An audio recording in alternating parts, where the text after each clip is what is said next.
ஆத்மாக்களை பற்றி பேச ஆரம்பித்து நான் வந்து என்னுடைய 17வது வயதிலிருந்து நான் பேசிக்கிட்டு இருக்கேன்.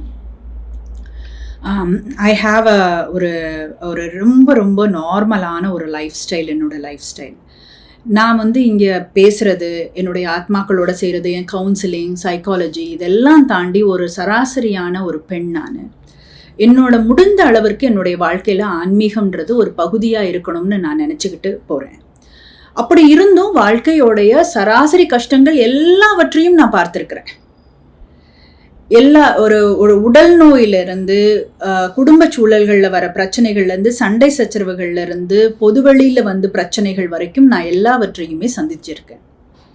ஏன் நான் சந்திக்கணும்? டிவைன் இன்டர்வென்ஷன்ற பேருக்கு எனக்கு குரு குப்புசாமி ஐயாவும் இருக்கிறாரு. ஏன் நான் சந்திக்கணும் அப்படின்னா, நான் இதை 2 பக்கமாக பார்க்குறேன். வாழ்க்கையில் வாழ்கிறதுக்கும் இந்த லெசன்ஸ் வந்து என்னை ஒவ்வொரு முறையும், இந்த ஃபெயிலியர்ஸும் இந்த கஷ்டங்களும் என்னை ஒவ்வொரு முறையும் அடுத்த கட்டத்திற்கு கொண்டு போகுது. It's teaching me some lesson towards material life as well. And it is also pulling me towards spirituality. ஒரு கண்டென்ட்மெண்ட் வர்றதுக்கு இது ரொம்ப இதாக இருக்குது. ஒரு கஷ்டம் வருதுன்னு வச்சுக்கோங்களேன். கஷ்டம் வரும்போது அப்பா இதை முடிச்சிட்டேன், ஐ எம் கிளாட், அதை ஒரு வழியாக முடிச்சாச்சு, ஐ எம் ஸோ ஹாப்பி அப்படின்னும் போது ஒரு நிறைவு வருது. ஒரு ஆசை வரும்போதும் வேண்டாமே, இதனால் நாம் வந்து தேவையில்லாமல் am I creating a problem for myself, எக்ஸ்பெக்டேஷன்ஸை வளர்த்துட்டு நான் வந்து என்னையே நான் பிரச்சனையில் போடுறேன்னா அப்படின்னு நான் யோசிக்கிறேன். ஸோ இதை வந்து நான் 2 வகையாக பார்க்குறேன்.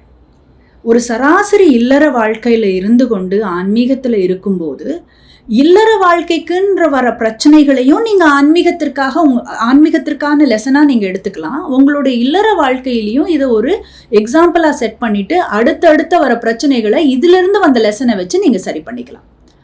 So it is very good. பிரச்சனைகள் இருக்கிறது தான், it is also an indication that you are alive. Pain இருந்தால் தான் you know that you are alive. அதனால் பெயினே வரணும்னு சொல்லலை. கொஞ்சம் கொஞ்சமாக நம்ம பெர்ஸ்பெக்டிவை டுவர்ட்ஸ் லைஃப்பை பார்க்குறது ரொம்ப ரொம்ப நல்லது. எல்லாம் ஒரே நாளில் இன்றைக்கி நம்ம ஞானிகளாக யோகிகளாக மாறிட முடியாது. பட் எவ்ரி ஸ்டெப் அது வந்து மைட்டி ஸ்டெப்பாக நம்ம நினைக்கணும். அதை வந்து ஸ்பிரிச்சுவலை நோக்கி நம்ம போகிறதுக்கு முயற்சி செய்யணும். அந்த ஸ்பிரிச்சுவல்ன்றது it's just not about a physical pleasure. நான் வந்து யார்கிட்ட எப்படி பேசுகிறேன், இன்டர்பர்சனல் ரிலேஷன்ஷிப், அது மட்டும் இல்லை.